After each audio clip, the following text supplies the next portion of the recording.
This talk is about fitting data. All of machine learning is fitting data. Fit the data with a function that is a composite nonlinear function. We don't actually know what the function is, but we know it fits the data well, and therefore can be used to do the sorts of predictions that machine learning and AI can do. In this case, we're going to fit the data by looking at the data and thinking what function would best fit the data. So we're going to start out with two examples. It turns out in order to find good examples, you need situations where there's generally a single outbreak, but we'll see in fact that these are quite hard to find.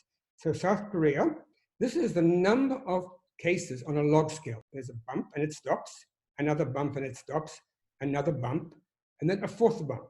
And because each of these are on our log scale, here we went from 1 to 6, here we went from 6 to 30, here we went from 30 to about 1,000, and then we went from 1,000 to 10,000. So we're going to try to just fit this last one here by essentially taking these numbers, subtracting away 30, not worrying too much about this piece, and getting a fit to here. Now, this kind of curve behavior is what we saw for the Gompertz function. So in this particular exercise, we're going to try to fit with the Gompertz function. We could easily have fitted by the sigmoid function, but I wanted to try to make a point here. So let's just first look at the data. One thing that's very, very important in anything involving biology is look at the data. Biology is very tricky, and data is not what you think it might be.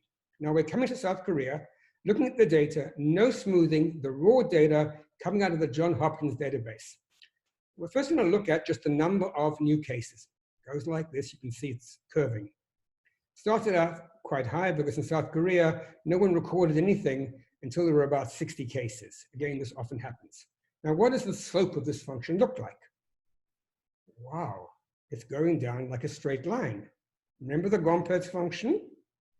Finally, the number of new cases. This is shown on this axis on a linear scale. This is very noisy because the number of new cases is taking two values of the total cases and subtracting them. But again, it goes up and comes down. So what we're going to do on the next slide is try to fit this function. We're now going to fit this with Gompertz, and this is the fit. You can see it doesn't actually fit this piece because this was an initial outbreak that we basically should have fitted separately.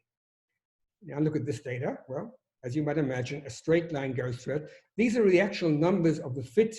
This converged at 8,500 cases. K is the slope of this. It's actually a rate.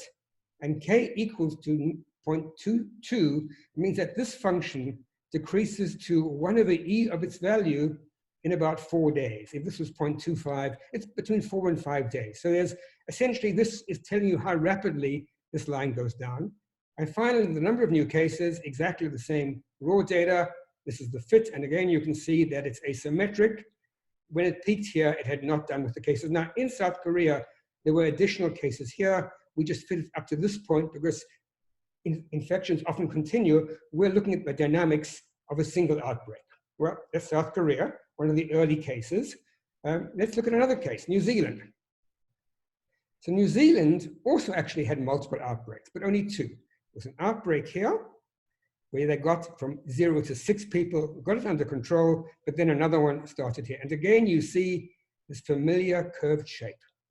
You could probably put a straight line through that, but you can put a straight line through many groups of 3 points. And that's the fit to this piece here. In fact, even this piece here is in fact a separate outbreak. So here's the data, the number of new case, total number of cases on a log scale, the slope of this line, you can see it's going into the ground like a straight line, very, very significant. Had growth been exponential, these points should have been along here.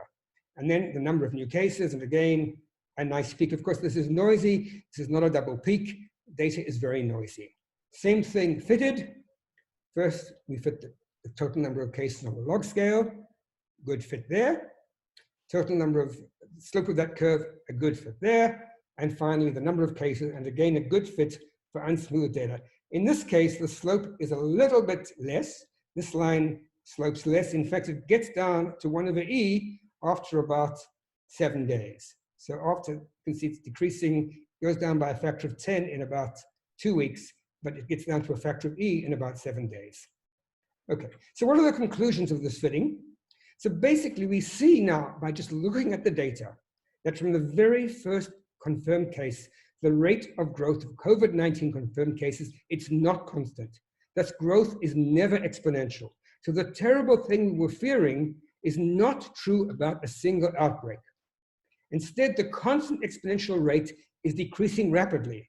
And although the initial growth rate is very fast, it's decreasing at an exponential rate. How is this possible? We'll come to explain this in further talks and what I write. And how does it affect the control of the COVID-19 epidemic? And I believe there's some important lessons here.